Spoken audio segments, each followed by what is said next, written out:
Morning, good evening, wherever you are, whatever time zone, whatever you might be doing in this fine world of ours, welcome. We're very happy to welcome you today to our Waymaker webinar. We have a guest today, Bill Leiter, one of my mentors and dear friends. Lots of backstory there I won't get into today, but happy to share it. But we share a lot of beliefs, and that's one of the reasons why I'm really excited to be helping share his book with you, Mastering Your Balance, and what that means for your organization.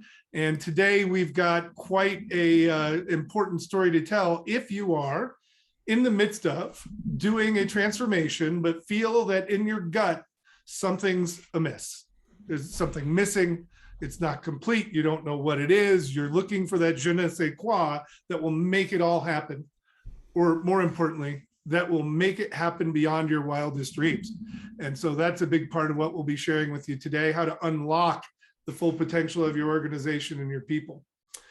So let me go ahead and get started today with Mastering Your Balance. And I think we now have it. Can you see a screen with the slide on it? I can. Awesome. Thank you, everyone. So, you know, it really is this idea of unlocking your true potential. And one of the things I've had challenges with as we've been doing the Waymaker webinars is trying to avoid hyperbole. It is really easy to synthesize and summarize the impacts of the sort of work that we're doing, the techniques and tools and processes and mindsets that we're unveiling and sharing without using some form of hyperbole.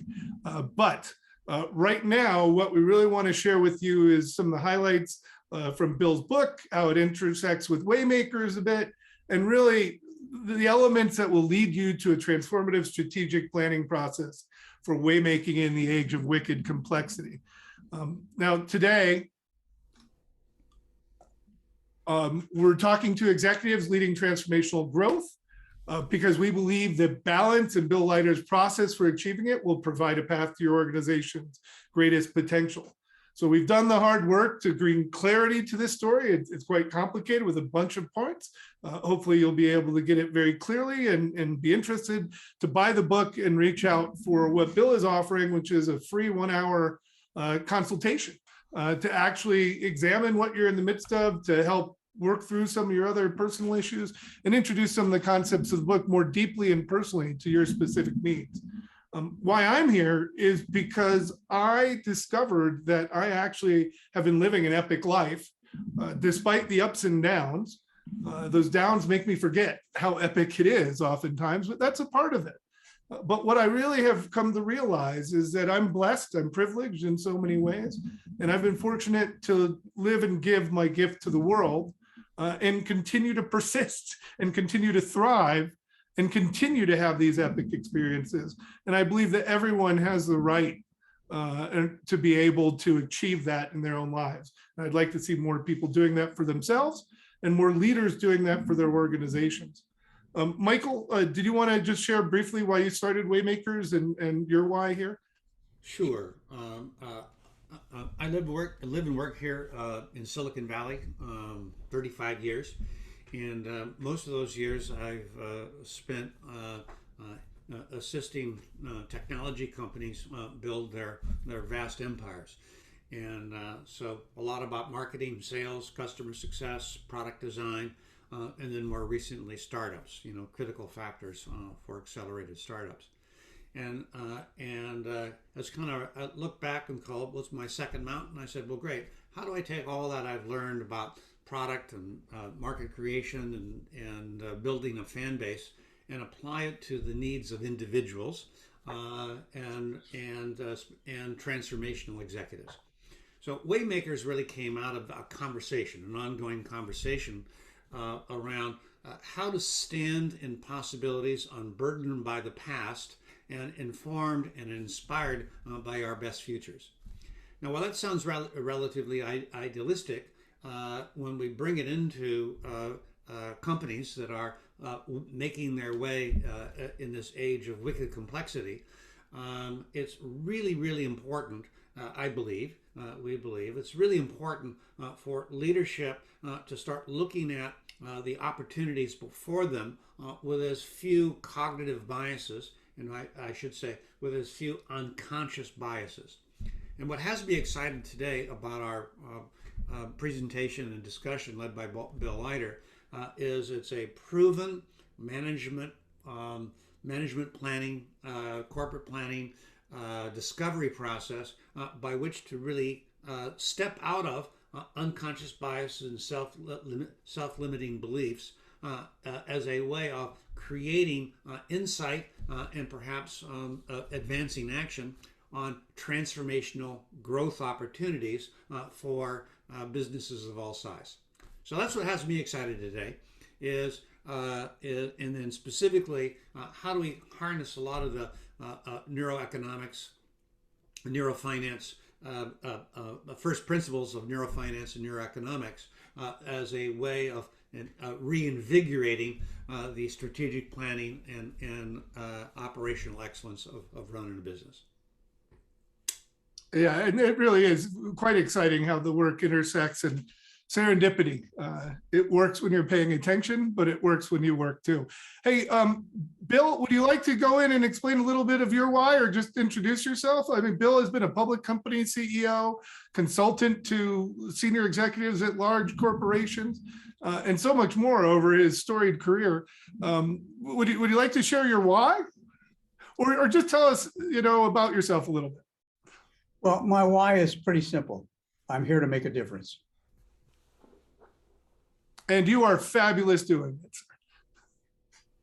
it. Thank you for saying that. Another story for another day. Yes. I have a background on both sides of the desk in a variety of companies of small, medium, and large sizes. I have been on this, 35-year learning trajectory. Spent the last 3 years writing the book, and it's time to put this out in the world in a much broader sense. Cool. Well, thank you again for sharing your gift with us, and for helping me so much over the years and guiding me. And I'm glad to be able to share your wisdom and guidance and advisory with others. So let me turn it over to Michael to kick it off and set up the conversation for today. As we were putting together our presentation material, we wanted to start off with kind of a big picture frame for this. And we got a great one from Alan Toffler, in which he reads, "The illiterate of the 21st century will not be those who can't read or write, but those who cannot learn, unlearn, and relearn."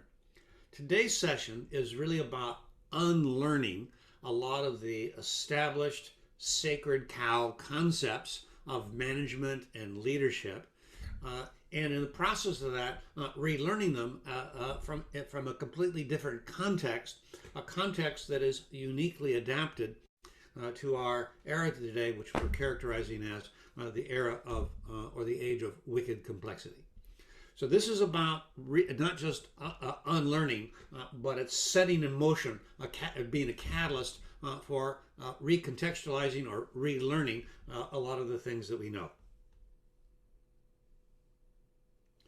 Now, this particular graphic, I really want to illustrate 3 ideas about this era of wicked complexity. To the right, this is a way of, this comes out of a work called Cynefin theory, Cynefin decision-making theory. That was very popular in the 90s. And it basically just describes that there are 4 states of the world, and that a lot of what we know about how to manage a business is really around understanding the rules and structure of a complicated system. Complex systems are things like ecosystems, human body, biology, and so on. And we find ourselves today on the verge of going from requiring decision-making that is in a complex environment to one that's a chaotic environment. And that's characterized by these diagram to the left of these 3 vectors: technology, business ecosystems, and consumption.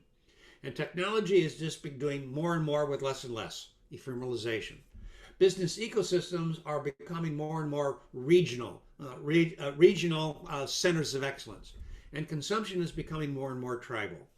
What this fundamentally means is that we have a different set of variables by how to make sense of the world, and we're going from complicated to complex on our way to becoming chaotic. Next.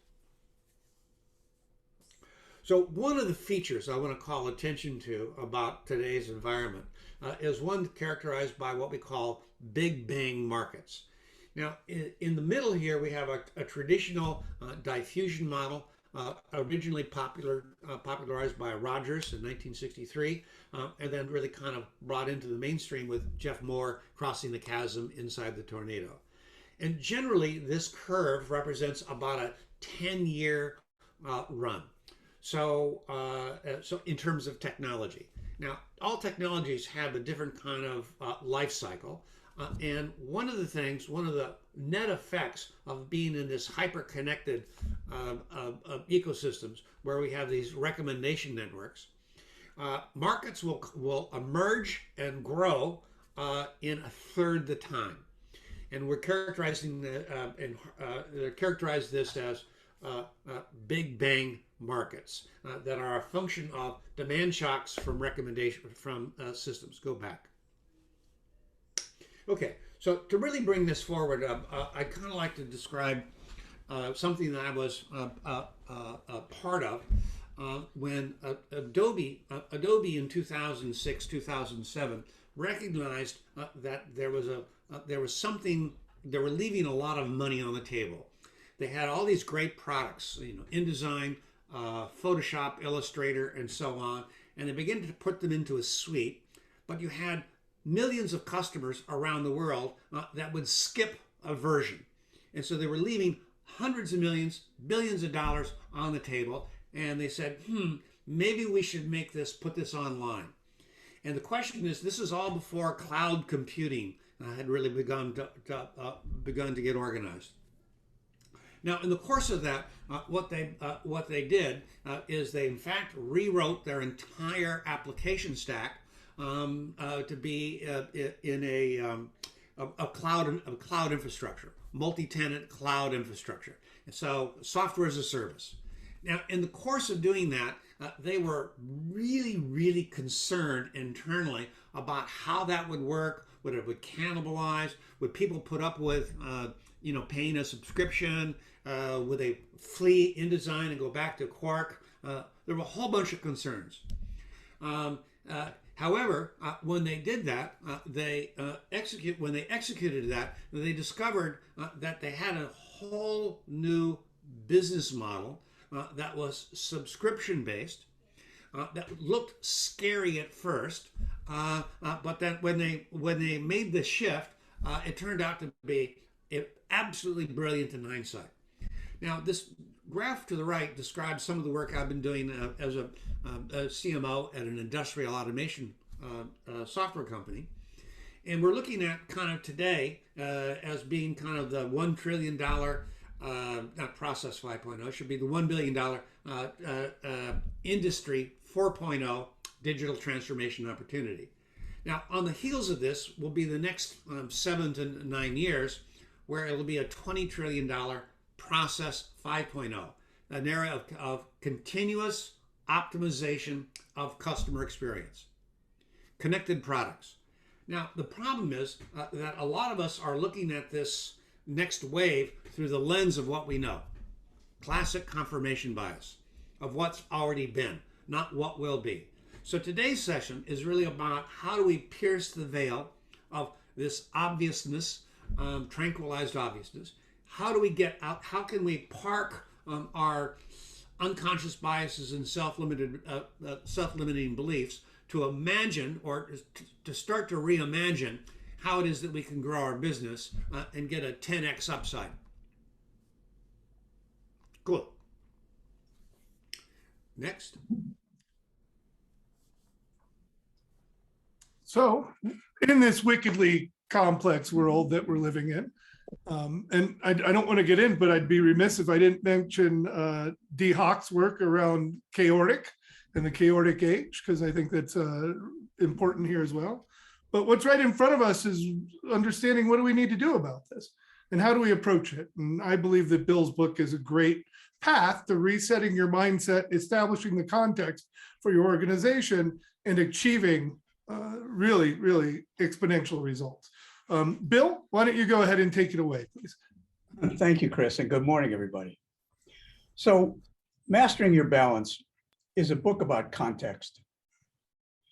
All of the things that we do operationally describe the content of our business, the content of our organizations and their cultures.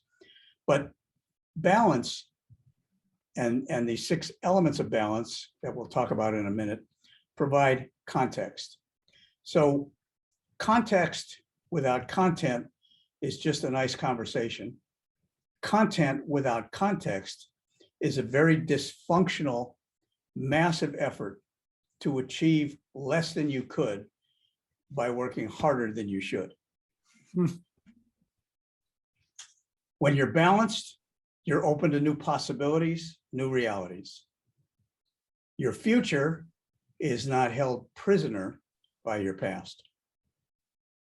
You can execute brilliantly because your organization and everyone in it is aligned. You're alert, and most importantly, you're adaptive. Next. Next, Chris.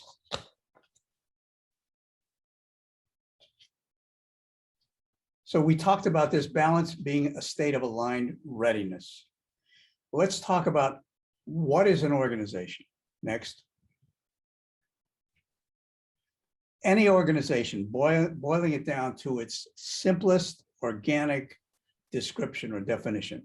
Any organization is a collection of people and assets glued together and brought to life by its purpose and sustained by its relevance. Relevance here is key. A loss of relevance left uncorrected is a ticket to extinction. Look at conventional brick and mortar stores and what's happened with online shopping.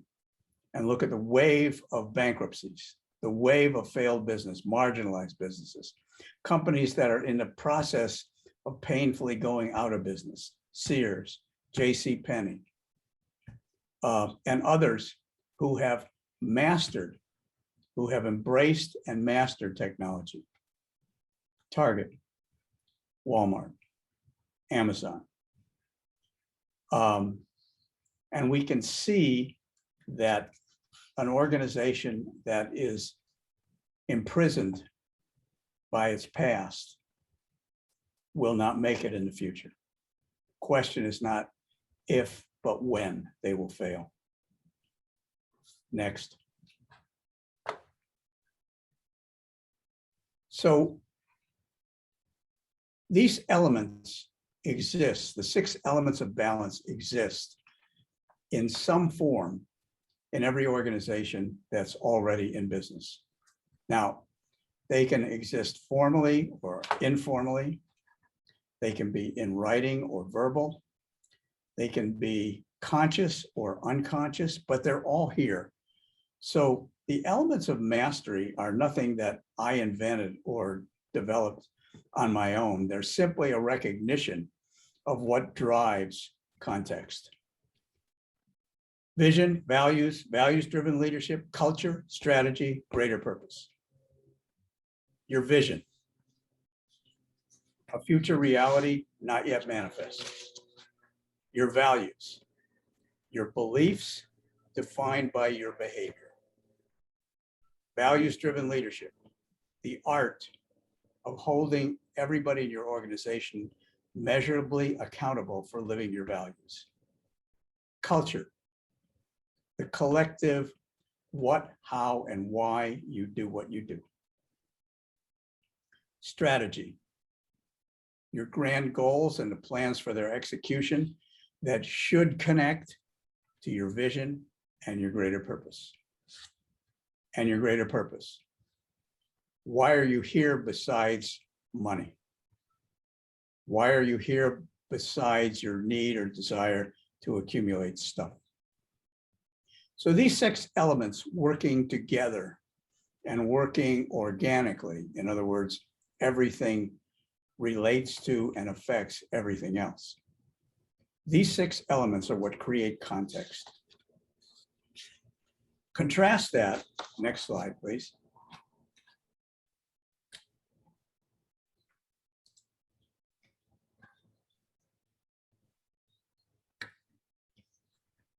Contrast that with this 20th century model of how strategic planning has worked, and in many organizations continues to work.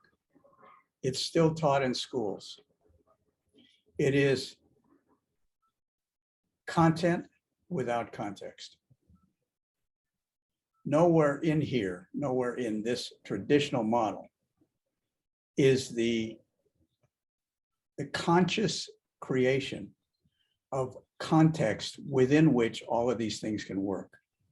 And so when they're turned loose without that context working seamlessly and brilliantly, you're going to work really, really hard. Your goals and goal setting is going to be limited. You're going to do the best you can with what you have. Your aspirations will be limited by your self-limiting beliefs, your confirmation biases, what you believe is possible, your desirability biases, the outcomes your future described by what you would like it to be, and that your likes are limited by what you think you can have, and your anchoring bias, which says that the future is always connected to your past. You cannot move beyond your past except incrementally. This is a model that will create dinosaurs. Let's move on. Next. So planning transformational growth without aligned readiness is already doomed before it starts. And that's simply because all of the parts are not working in unison. You can't achieve optimum potential when all the parts are not moving in unison. So think of, when I talk about aligned readiness within the context of the model and what the book explains, think of it, do not think of it in the traditional context of this homeostatic stability, this kind of equilibrium, which in quantum physics is a near-death state, but where nothing moves, everything is perfectly aligned and nobody's rocking the boat. That is not what we mean by aligned readiness here, or balance. That what I just said is the definition, the homeostatic definition of balance. Think of it, in the metaphor I always use for myself is, think of a tennis player, those of you who follow tennis or play tennis. Think of it as a tennis player ready to receive serve. That serve is going to come into the service court at a speed somewhere between 80 and 140 miles an hour, and you don't know which. It's going to be flat, no spin at all.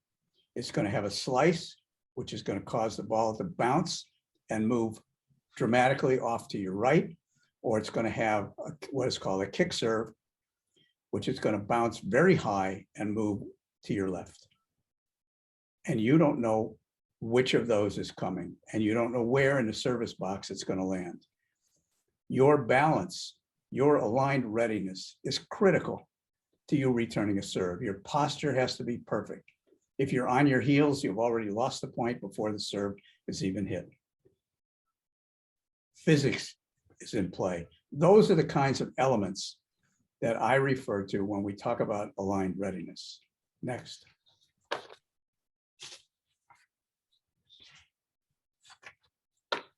So what do we get without values-driven leadership? We get Wells Fargo Bank. Now, I think most of us know the story of Wells Fargo Bank and their devastating losses, continuing even as much as recently as last week, Elizabeth Warren was calling for the breakup of Wells Fargo Bank. Now, that's not going to happen, but it's a measure of just how far they've slid. I think they're on their third or fourth CEO since the scandal was uncovered. But here we have clearly a lack of accountability for living their values. If you look at Wells Fargo's website, you will see a beautiful vision, a vision that depicts a better version of who they currently are. And you see a set of lofty but inspirational and probably achievable, measurable values, all of which were abandoned in their desire to meet some other values, some other goals that caused them to learn a different set of values, caused them to live a different set of values, values of greed and power. So what you say pales in significance to what you do. They had a rogue band of executives, a captive group of employees, and they went off the rails to the extent of billions and billions of dollars in losses and damages and loss in market share, a cap on their growth. It's short of absolute failure. It's about as catastrophic as it can get.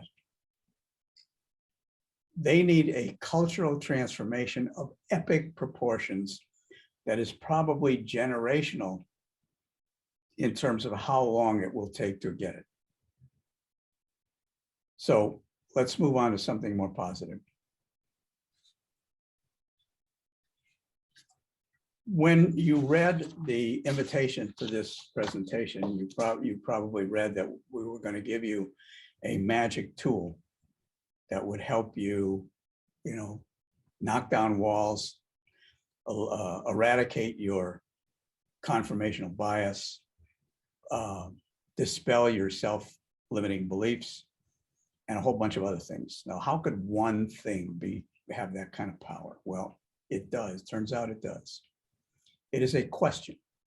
And the question is, what would it take? Now, I first was exposed to this question several centuries ago when I was an undergraduate student at UCLA in a class in economics. And the final exam consisted of one question. And the question was, what would it take to grow the world's wheat supply in a flower pot? A metaphorical question that called into play all of the economic principles that we had learned and studied throughout the semester. And it required that everybody kind of step back and reflect metaphorically. How does this relate? What comes into play? What's irrelevant?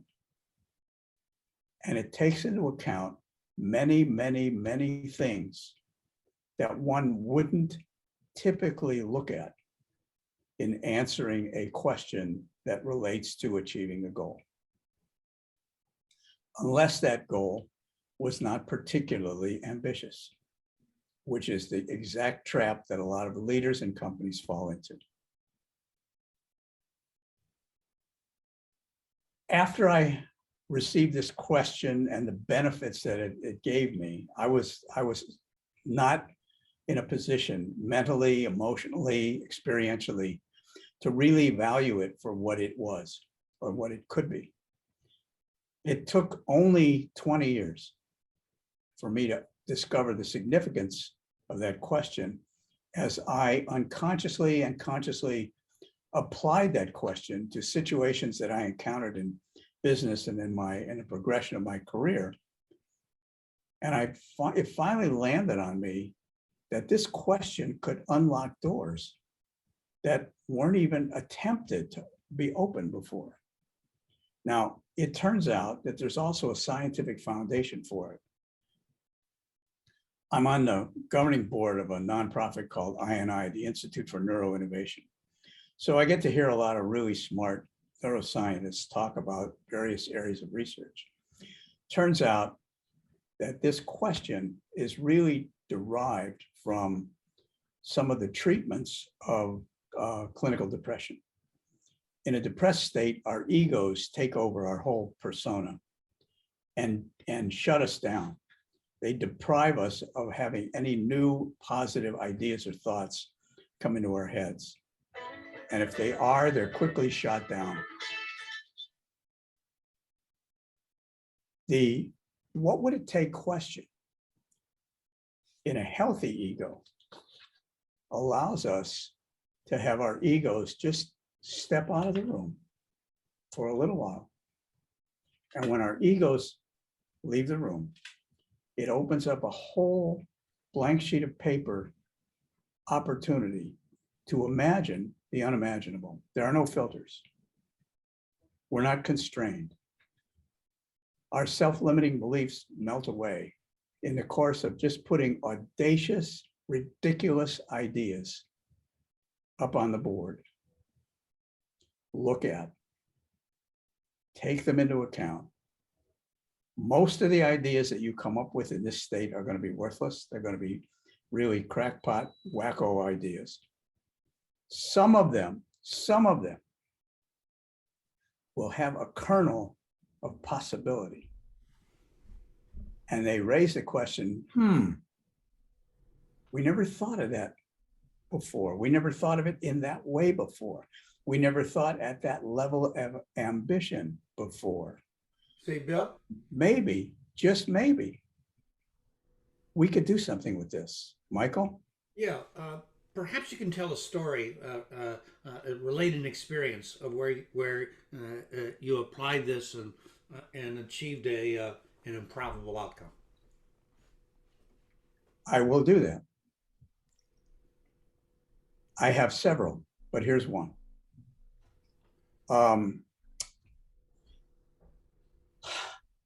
I was working with a pilot group of a network of dealers that were in the document management business, copiers, document management equipment.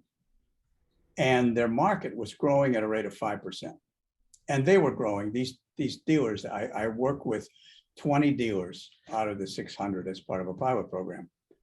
And we wanted to see what it would take to double our rate of growth, 10% when the market was growing at 5%. So we obviously had to become predatory, but we had to do something else.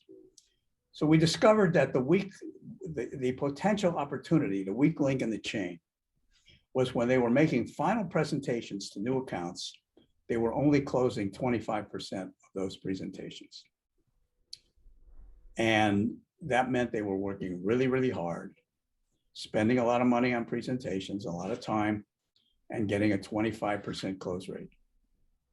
Now, we also discovered that what the potential customers were looking for in that final presentation was a feeling, not data, a feeling that they could trust the presenter to deliver the quality of performance with the lowest amount of downtime per year and the lowest cost of ongoing maintenance, remedial maintenance.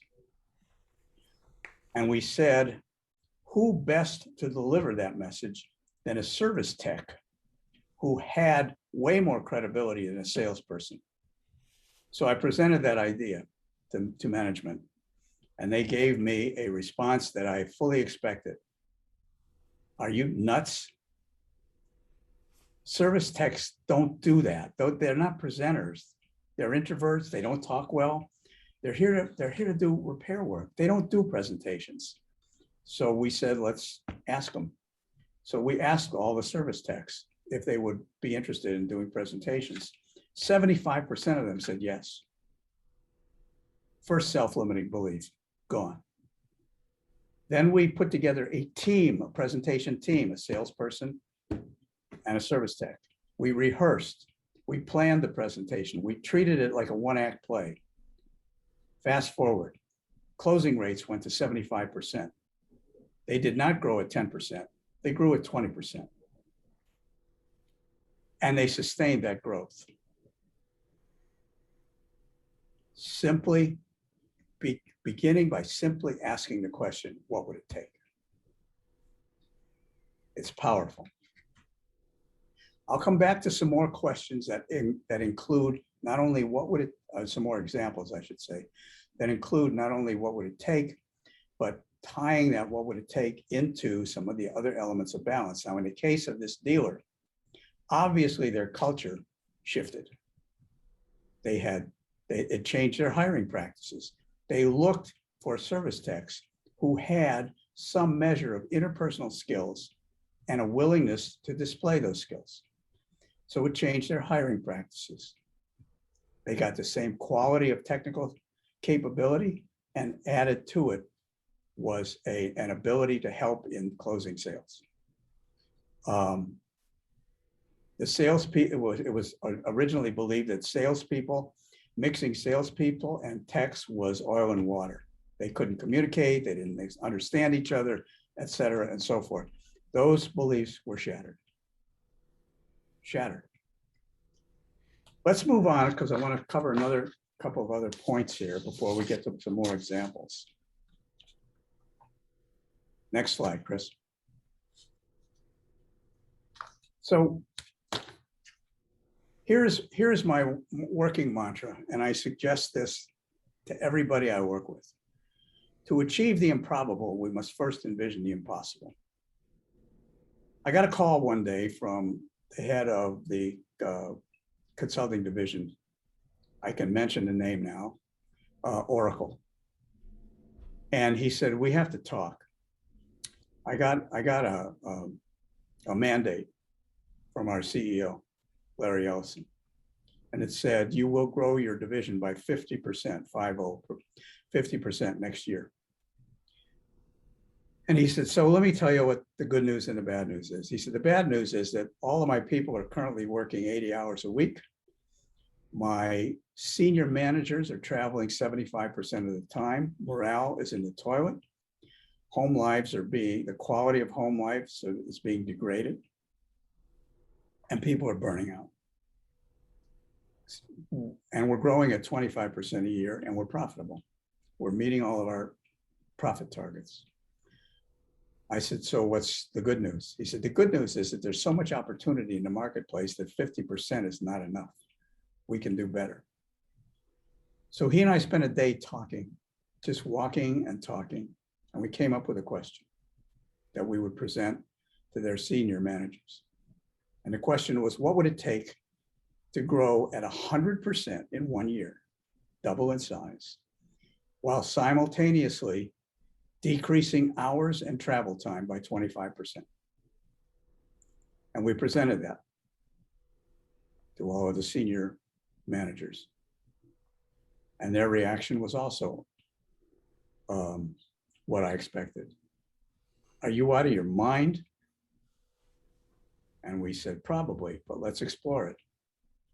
Over the next 2 months, we dispelled a lot of self-limiting beliefs about what was and what was not possible. We looked at where the new opportunities lie and what resources, human and capital, were necessary to address those opportunities. And we submitted 2 plans. We gave Larry the plan he wanted, 50% growth. And we operated internally on a plan that called for 100% growth. Now, fast forward a year, they did not achieve 100%. They grew at 72% in 1 year while reducing hours and travel time by 25%. Larry Ellison never saw that plan. He was ecstatic. The people who achieved the 72% were ecstatic. The other 2 consulting divisions were given the same mandate. They were in other parts of the country. They were similarly positioned. One grew at 40% and one grew at 30%. They did not use this approach.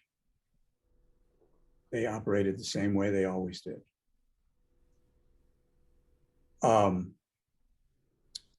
I think the results spoke for themselves.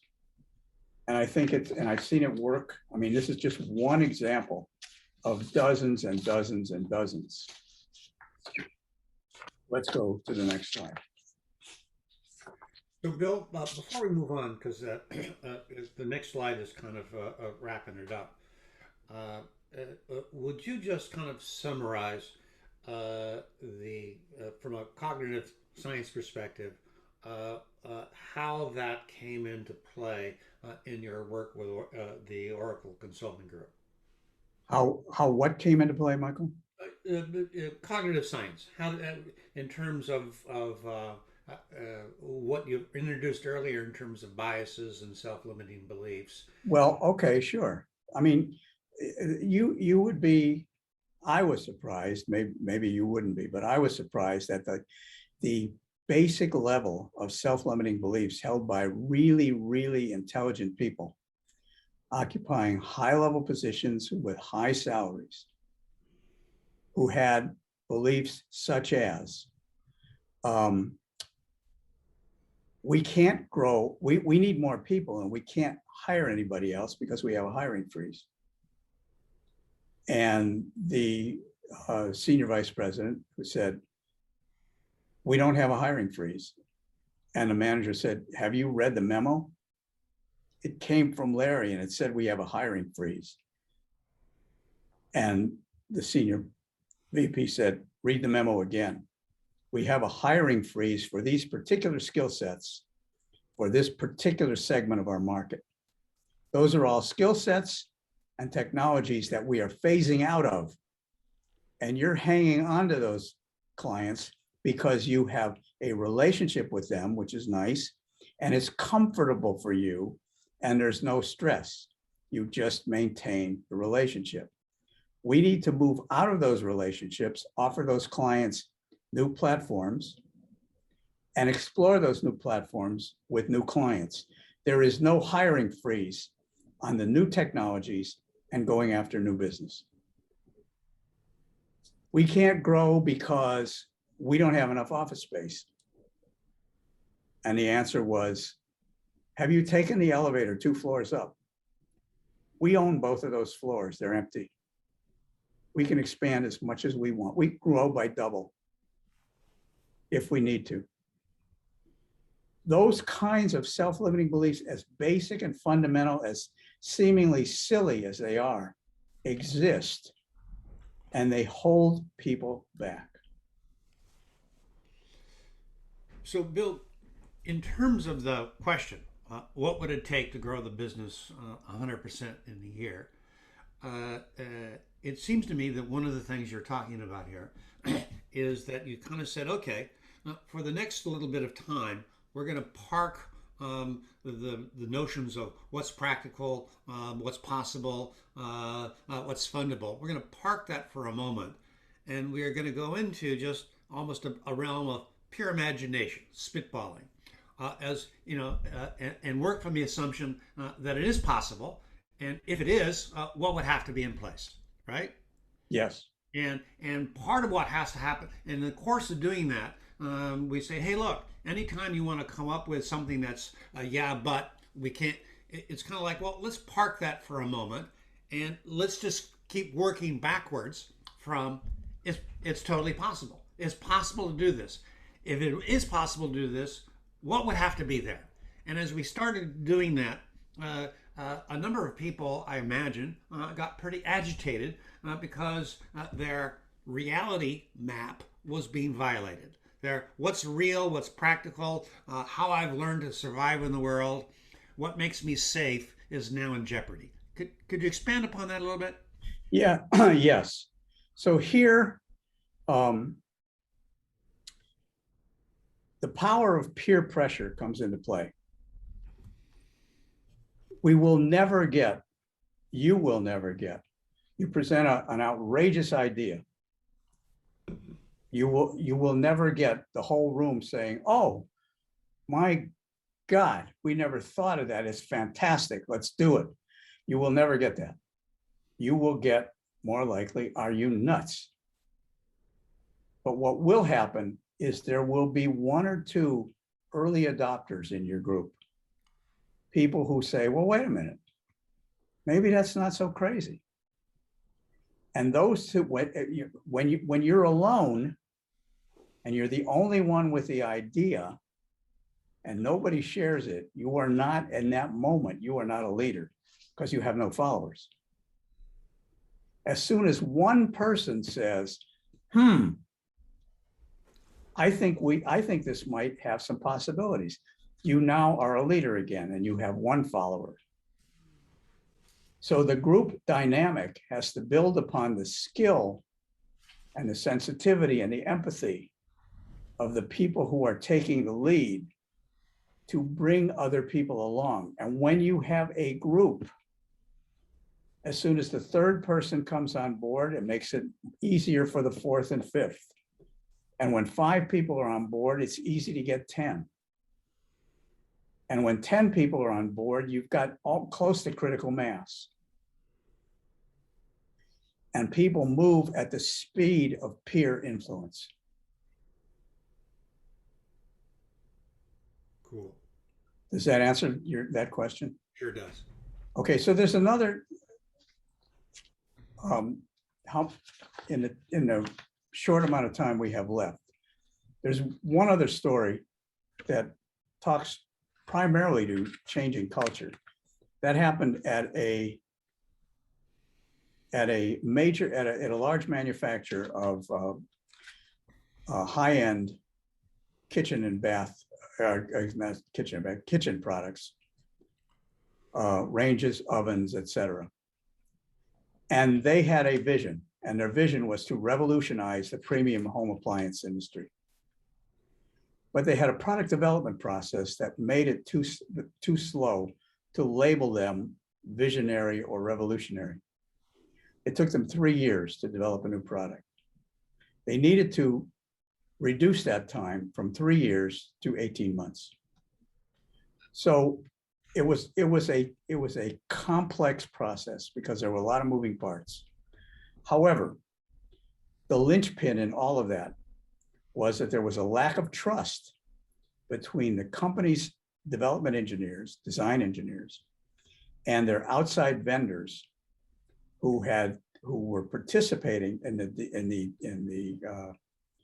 the building of certain key component parts in all of their ovens. And the reason for the mistrust was that each side was accusing the other of leaking confidential information during the development process. And it got to the point where nobody trusted anybody.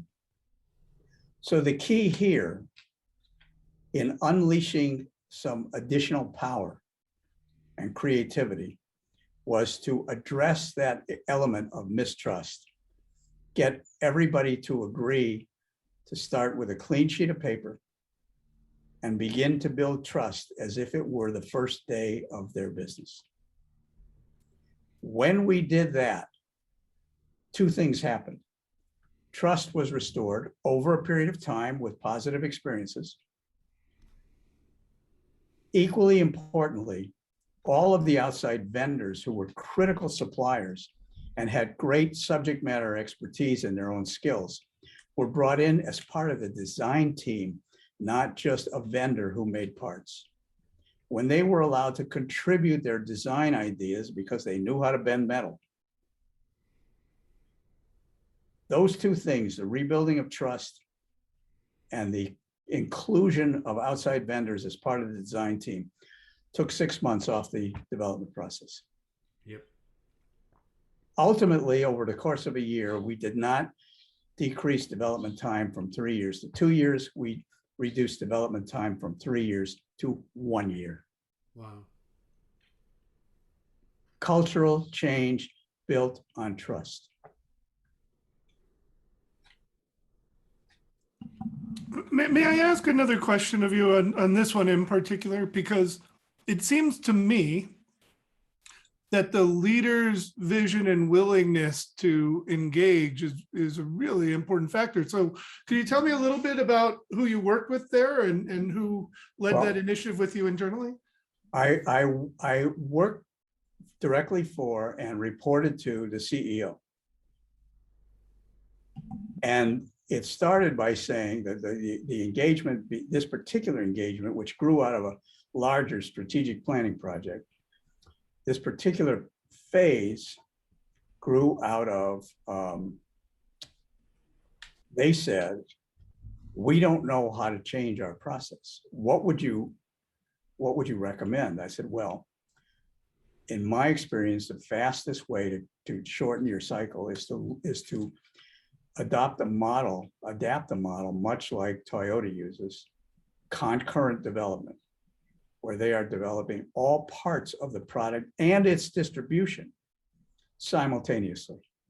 So for example, as soon as the size and weight of the product is known, doesn't matter what the insides look like, the packaging people were already able to start work on designing the packaging. And that included special wheels built into the boxes so that they could be moved around a warehouse, all kinds of things that you wouldn't normally think of. And and packaging was not left until the last. Customer input was sought at the very beginning of the process through focus groups, not focused on do you like it or not, but focused on the functionality of the changes that were contemplated. We segmented the structure of the products themselves, and we determined that oven cavities, absent a change in heating technology, didn't have to change every year when you change the look of an oven.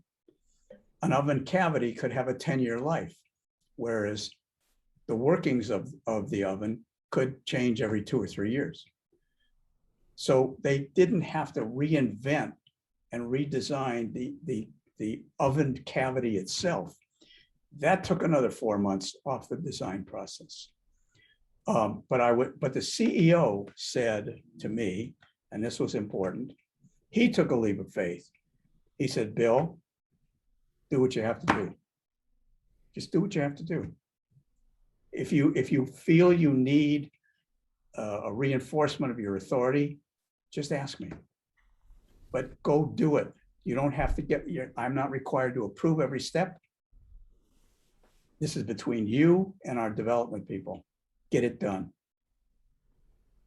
That kind of freedom doesn't come along very often in my line of work. And when it does, man, it's like I died and went to heaven. But we did it. We did it. And let me ask you further then. So working directly with the CEO, you've got the mandate from on high, so to speak, in this case. How did you go about building and establishing the relationship with the person in production or with the person in design? Was that through the meeting was simple. The meeting was simple. The CEO came to our first meeting and he introduced me. And he said, when you hear it from Bill, it's the same as hearing it from me. I don't want any backdoor chatter. Have a good experience. Keep me posted. That was all the mandate I needed. Wonderful. Now, not many CEOs take that leap of faith. But he and I had built up a bit of experience working together in creating their strategic plan. And he saw where and how that went, and he liked the results. So it was an easy transition. Excellent. Excellent. Well, we're coming near here on time. I'd like to, before we go ahead and wrap this up here for today, just briefly reflect that this is not typical results, but it's not the typical results because we don't start by looking at what we haven't been able to do by the past. Instead, we look at what is possible.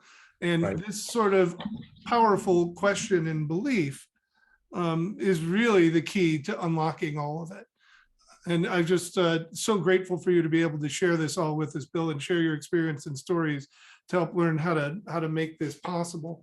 One of the things that Bill's doing now out of this, let me get to my next, there we go, is actually offering those of you who have attended or who actually see this in the next 30 days or so, a no-cost 1-hour consultation with him to talk about your specific situation, about how to apply some of these principles.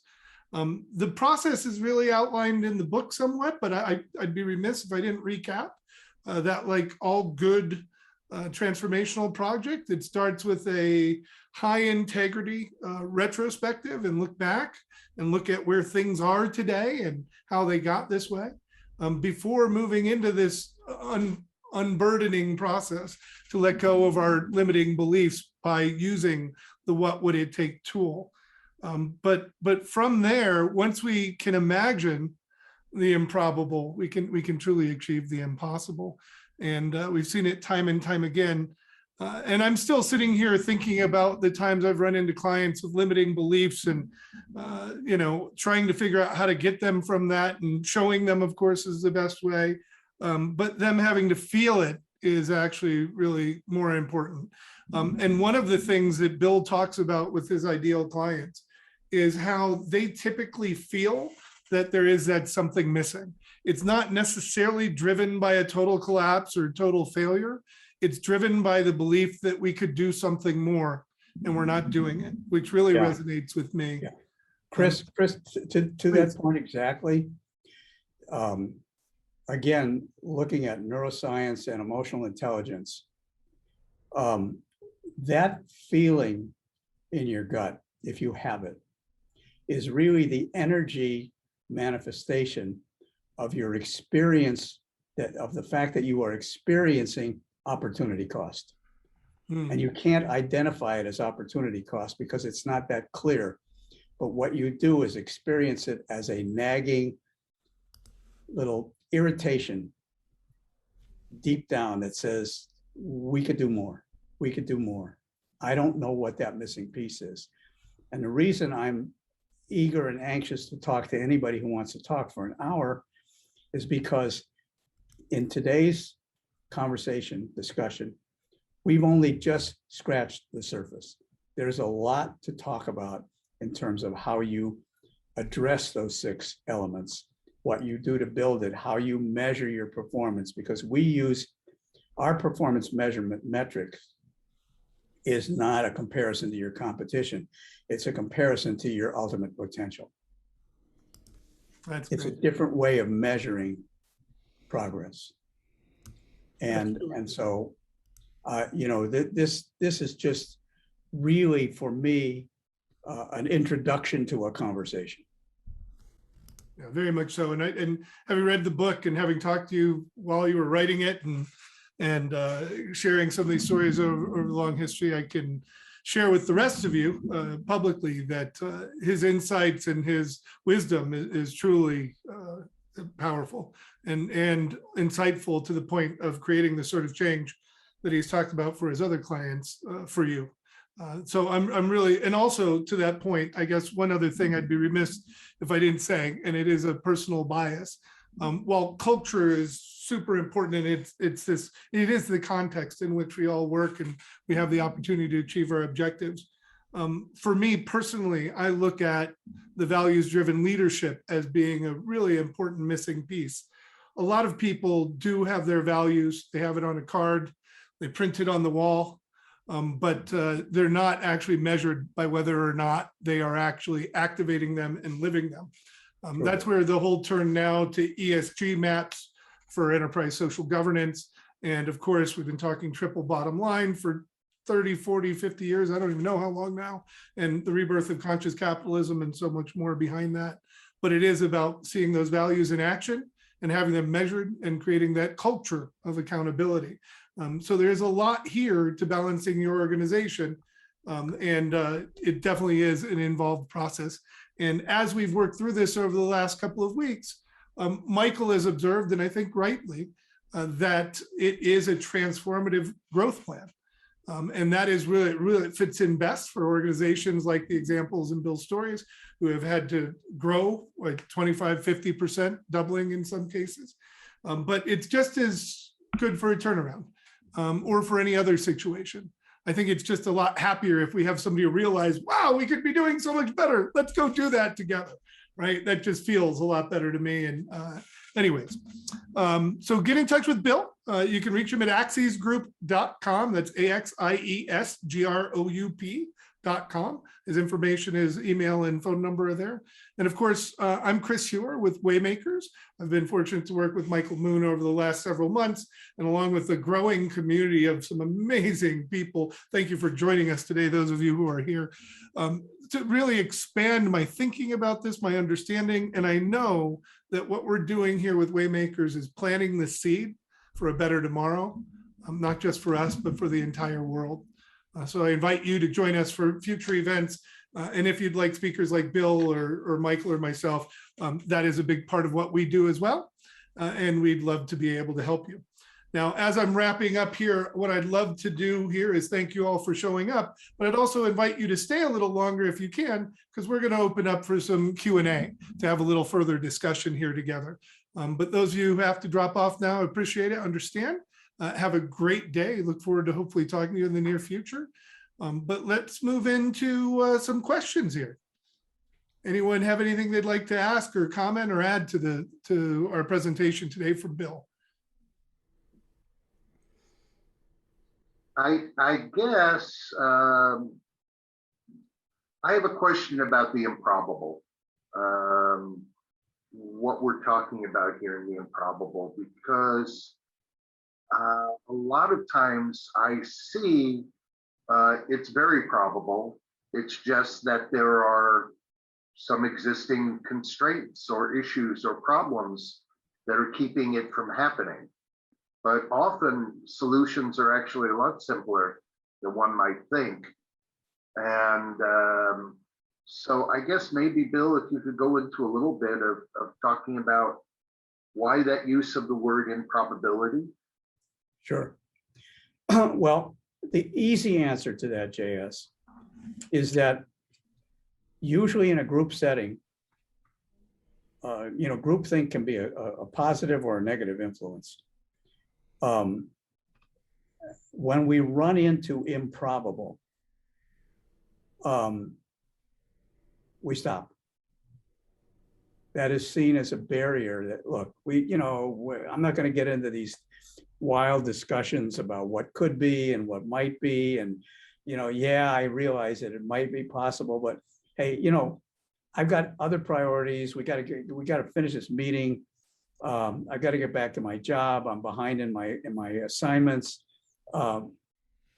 And usually the accounting minds come into play at that point and say, wait a minute, this is not going to fit within our budget parameters. And so the improbable becomes a barrier in a practical sense. And to your point, it shouldn't. Because there are ways to deal with it. There are ways to address it head on. There are ways around it. There are ways of being creative to eliminate it. But we never get there because it just, JS, the last thing I need is another problem to solve. Bill, let me add one more dimension to that. In cognitive science, they refer to this as the Einstein effect or the shutdown syndrome. And that when the brain tries to process too many inputs, too diverse, too high volume, it shuts down. And it sorts, and then it puts us into a factory setting where we sort for the familiar, the mediocre, and the socially acceptable. And so, and this is one of the points that I wanted to kind of amplify from our opening remark, is that we are in an environment where more and more is coming at us every day. In that if we're not mindful of our brain's natural desire to survive, to shut down as a way of limiting all of the complexity and diversity and just the volume of change and things that are going on, we will by default sort for the familiar, the mediocre, and the socially acceptable. And what I love about your process is that it's an antidote to the shutdown, which is to say, gosh, we need to grow. Well, let's start with an impossible notion of how could we grow 100%? How can we grow this consulting business 100%? Or how could we reduce the product design cycle by half, or by a year? And then end up finding yourself in a performative context, in a day-to-day getting it done context, where you exceeded what you thought was possible. Right, right. And there's another thing to add to what you're saying. You're absolutely correct. Couple things. Our brain's primary function, one of our brain's primary functions, is to protect our survival. And that wiring is not going away. We can't eliminate it. We have to override it. So that's number one. Number two is you would be amazed and disappointed, as I am, to see how many CEOs think that it's okay to grow at the same rate as the market is growing. If you're growing at the same rate as the market, you are treading water. You are a member of a rising tide floats all boats club. Well, you might make the case that the environment in which we are today, where the business ecosystem is so pregnant with possibility, there are so many breakthrough, game-changing innovations, that treading water is actually painting a target on your back. It's not a matter of are you going to be disrupted? It's the question is how soon? How soon? So I'm just suggesting that the status quo, grow the business, is not really a sustainable strategy, unless, of course, you want to exit with a private equity or some sort of a merger acquisition, where you leave a tremendous amount of your value on the table because you failed to really harness a bunch of these new ecosystem technologies and partnerships that allowed you to leapfrog and really grow significantly greater, and not just grow for revenue, but grow profits. So what would it take to grow our business? What would it take to grow our to have profitable growth of 5 times greater than we have today in the next 2 years? So it's not just revenue, but it's profitable revenues, earnings growth. Yep. More questions, I hope. Daniel, hopefully. Lindsay, it'd be cool. I have one, and forgive me, you may have touched on it, but early on when you started, you were talking about living your values. And so do you make the distinction between personal values and corporate values? In the context, Daniel, in the context in which I'm speaking, I'm talking about corporate values. Yeah. So do you define that for the end user? Because my Sure. experience is that, a lot of personal bias comes into corporate decision making. Yes. When it's allowed to. Here's the thing about values. We know from neuroscience that you can choose any values that serve you. And if you have values that are not serving you, no matter how long you've had them, and no matter how connected they may be to your personal values, if you want to change them, you can. Neuroplasticity, the rewiring of our brain circuitry, comes into play, and you can define your values in any way you see fit. So what, in a corporate sense or an organizational sense, what I have found seems to work the best in most cases is if you have a set of values, some of which provide you with your moral compass, and some of which provide you with the beliefs you need to perform brilliantly in your marketplace, deliver the right customer experience, treat each other well, do right by the community, pay attention to the needs of all your stakeholders. And your values can address both of those areas. And then you have moral guidelines and you have performance guidelines. And all you have to do, and it's a big all you have to do is make certain that they serve all of the elements of remaining in balance and functioning at a high level of balance. And when they don't, you're going to find that many of your strategies you're struggling to achieve because your culture is not living your values, and therefore it's not performing to address your strategic objectives and execute your strategic plans, and your execution is less than brilliant. So you work too hard to achieve too little. So I hope this answers your question, but Daniel? Yes, it does. It's always been a barrier for me that I've seen that even with that, when you define it, the personal bias still kind of impedes the organizational growth. Yes, it does. And so, the first step in addressing that, Daniel, is awareness. As a leader, I become aware that my judgment, my decisions, my preferences, my leadership is taking me where I personally want to go, which may not be in the best interest of the organization. How do I deal with that? Now, I would suggest to you that that is not a journey you can take alone. Because if you attempt to do it alone, you will never conquer your personal biases. You need an outside source, a trusted source, whether it's a coach or another approach from a consulting firm that you have faith in, whatever, a trusted advisor group who will tell you what you need to hear, not what you want to hear. But whatever that resource is, it needs to be external. It's not a solo journey. Yeah, it's very true. Thank you. Bill, I wanted to add one thing that perhaps will also speak to, I think, what was implied in Daniel's comment. I do a lot of work with startups, and specifically high growth potential startups, oftentimes startups that are funded by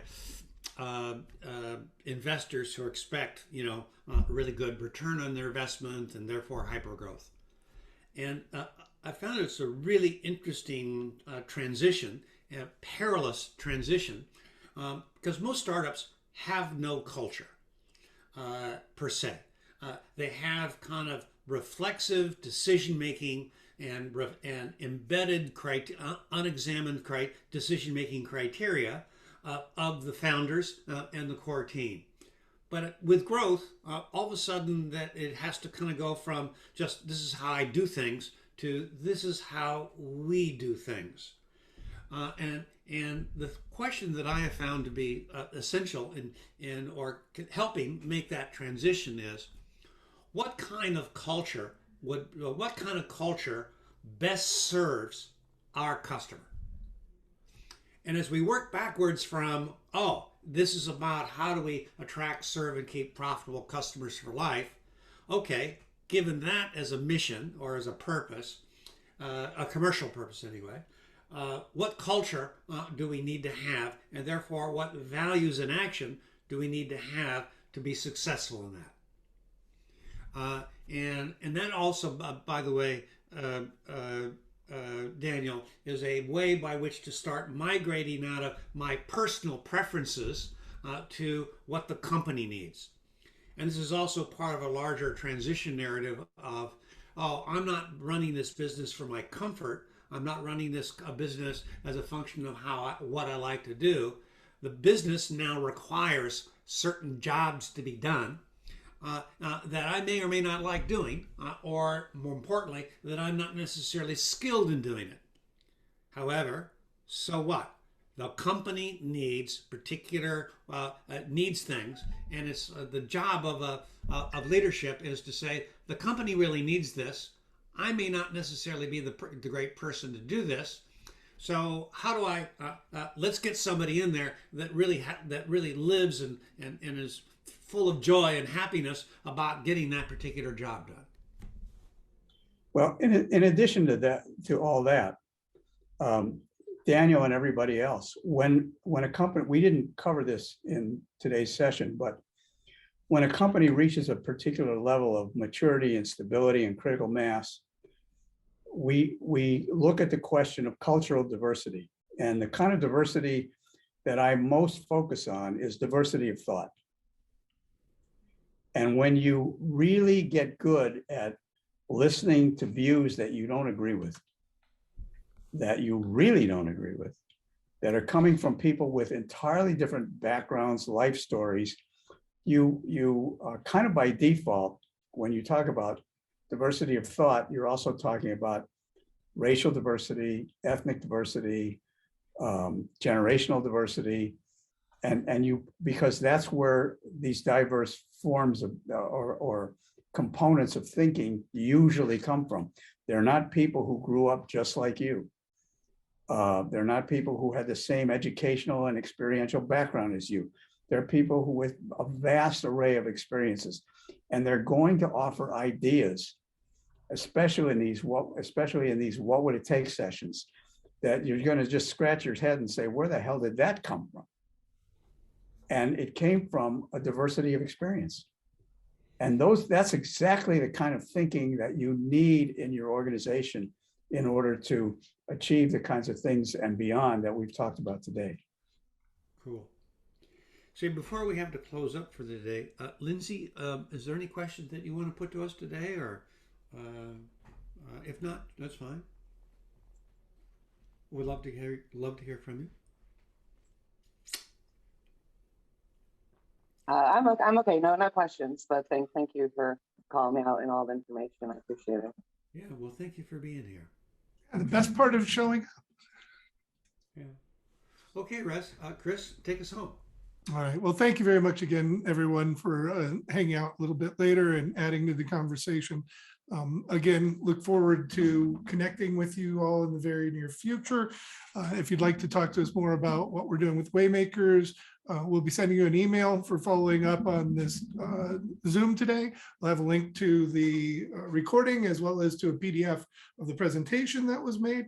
And otherwise, we look forward to seeing you back here next week, where we are going to be doing part 2 of Professional Brands for Introverts. How to actually go about doing it. And we'll also do a part 2 of this, what will it take? Now that we've established kind of the foundation, let's then get into some of the more mechanics of running. What does it take as a meeting, as a planning process, and perhaps just as a mindset. Yeah, and one thing we didn't mention that you brought to mind is that the process can be very painful. And well, scary if not set up right. That's right. Yeah, but that's just a part of it, because we have to let go of what was to allow what can be. If you're not feeling some pain, you ain't doing it. All right. That applies to a lot of things in life, I guess. But Thanks, Coach. We appreciate it very much. Thank you very much, Bill Leiter, for joining us today, and for the rest of you for joining us. This is Chris Hewer and Michael Moon, and today joined by Bill Leiter. Appreciate you, and look forward to seeing you again. Thank you all.